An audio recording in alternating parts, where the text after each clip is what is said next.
Everybody, this is Mike, and I just wanted to share um, my latest project with you all.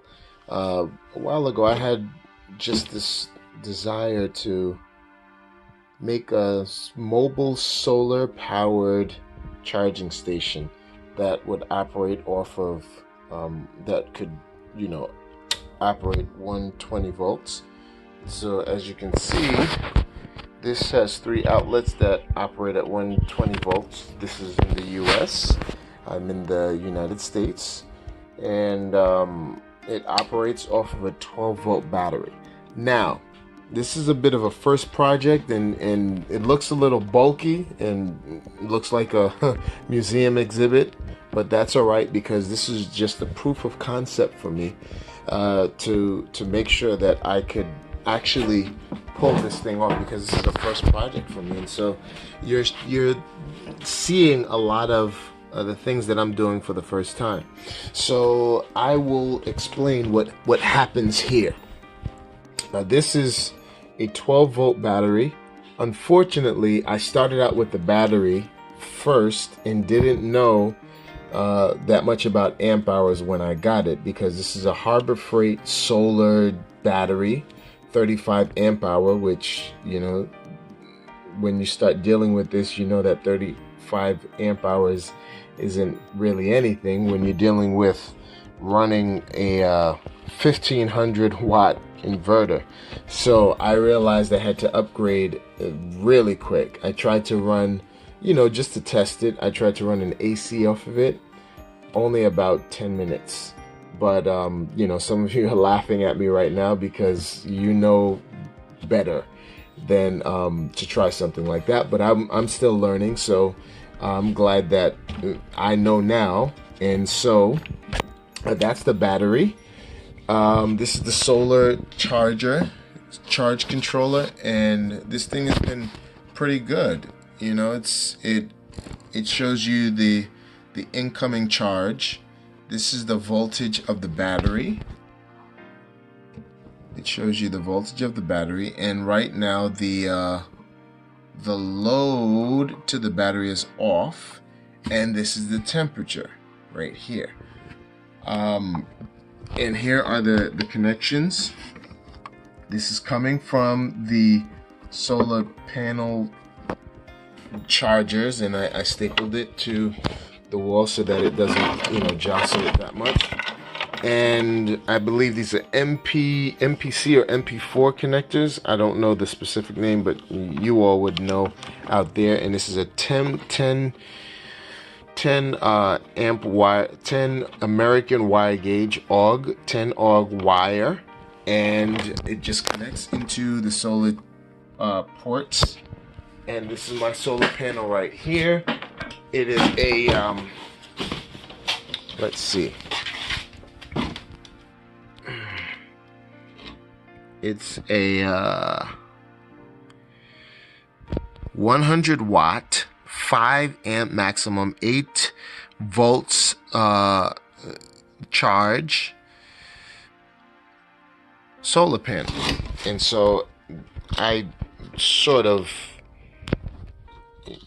did something here so that I could extend the wires the way I wanted to.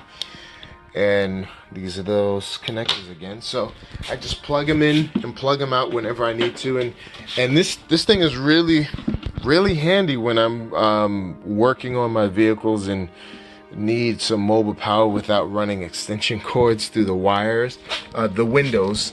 So I can actually pull this out right out to the vehicle and power the power tools from there.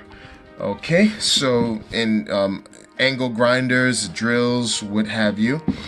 So this line is going straight to the battery to charge it, right? Unfortunately, I'm not running this inverter off of the load line, because I thought it would be more beneficial to actually run the inverter directly from the battery.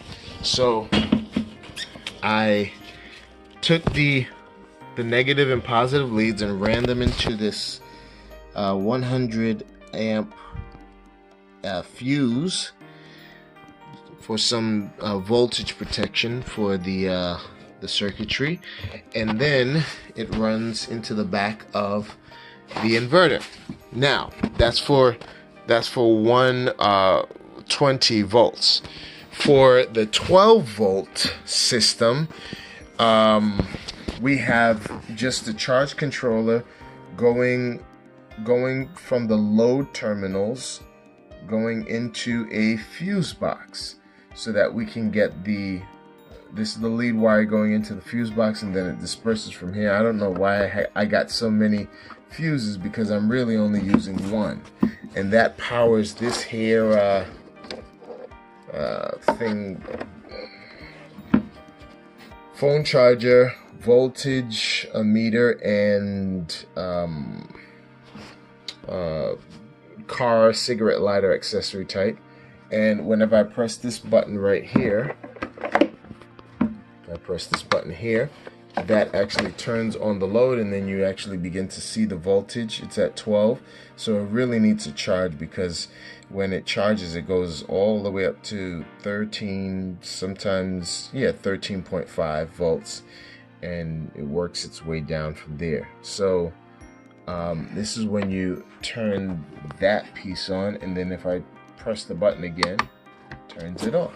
So that shuts the load off. So like I said, this is a proof of concept, and I hope to be doing many other things with this. And it is pretty heavy, so that's the reason why I have this wire here, because the battery itself is just really heavy. So I just stapled some old ratchet strap to 3 parts, and this is really where the center of mass is, so that's why it's over here. And just in case I need some more support and to get some rigidity over here, I put this bar to help support. But my final concept will be a much smaller version, because this isn't that practical to carry around. But like I said, it's proof of concept, and in case you wanted the information, Ed Ecoa. This thing is really good. It's quiet. It turns on, and unless you really overpower this thing, it's quiet until the fan comes on, and the fan isn't really that bad.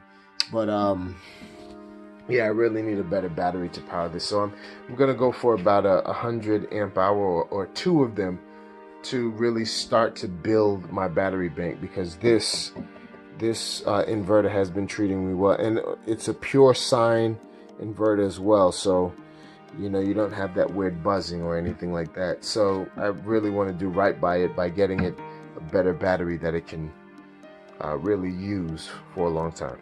So that's all. Until the next project, stay well.